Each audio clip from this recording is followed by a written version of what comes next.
Good morning, world. Last time we talked about 5 negative impacts of harassment. Today I wanted to do a quick five tips for keeping harassment from getting out of hand. Because generally the person doesn't start with their biggest, most offensive action at the very beginning. So if you can catch it at the beginning and maybe nip it in the bud, then it may help the situation. This doesn't mean that it's going to work in every situation, but at least it's an option or an opportunity. So first is trust your instincts. Again, like I said, the person does not usually start with their worst behavior that first day. There are all these little softball behaviors or statements that are made to kind of test their boundary with you, see how far you'll let them go, and see where they are with you.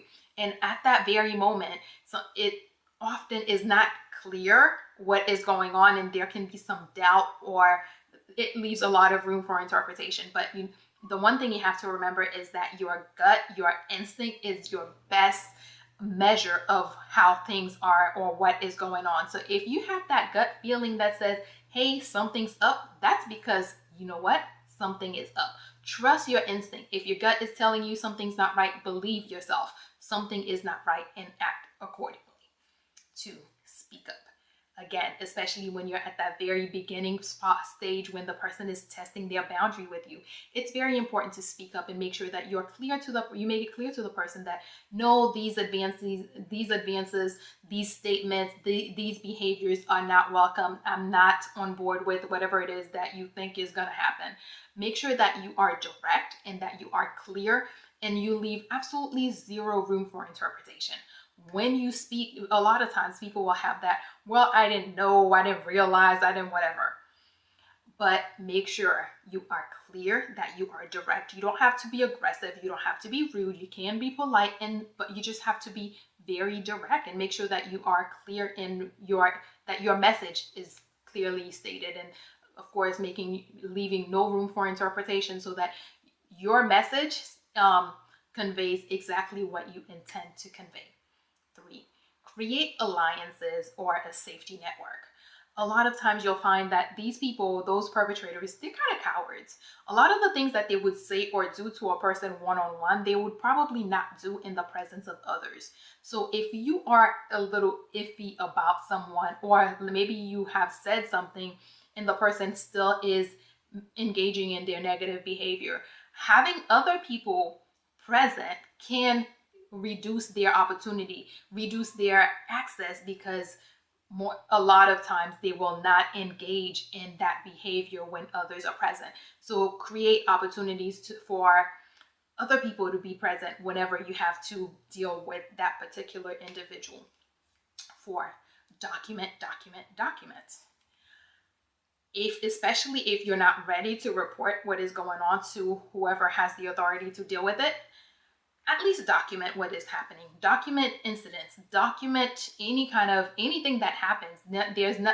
There's nothing too small to document, because everything is going to eventually show a pattern of behavior, a pattern of whatever it is that you are going to be reporting eventually, if you do decide to go that route and report, or whatever action you decide to take at a later time. Documentation will show that pattern, will support what you are saying, and it will also make it less easy for that person to backtrack and say, no, this wasn't what it was, this wasn't how it was, or whatever their excuse is going to be at that time. Your documentation can refute anything that they would have to say. 5, get help. Even if you're not ready to report what is going on, even if you're not ready to take any other action, get help at least dealing with the emotional aspects of having to, or being subjected to that environment, of being subjected to this issue. Get help so that to help you manage what you're going through, to help you cope with what you're going through, to help you deal with what you're going through. And also sometimes you can get help to be at that level, in that position, in that state of mind, in that feeling where you are able to get up and report what is actually happening, so that you can actually put an official real end to the situation. And of course, yeah, when you get to the point where you're ready, yeah, report it. Get whoever has the authority to deal with the perpetrator involved so that they can deal with this person and get the problem to stop. Quick recap. 1, trust your instinct because your gut is the best at telling how right things really are. 2, speak up because it's important to make sure that the person understands that no, you're not on board with whatever it is that's going on inside their head. 3, create alliances or safety networks because a lot of times the person won't have the guts to go through and engage in their negative behaviors when others are present. 4, document because when you are finally ready to take action, documentation will show a track record. It will show a pattern of behavior that will support what you are reporting, what you're saying, and of course makes it less easy for them to backtrack and say that wasn't, or it makes it less easy for the person to backtrack and counter whatever it is that you're reporting. And finally, get help dealing with the emotional pieces of it, help dealing with all of it. And that is all we have for today. Good morning, world. Have an awesome day.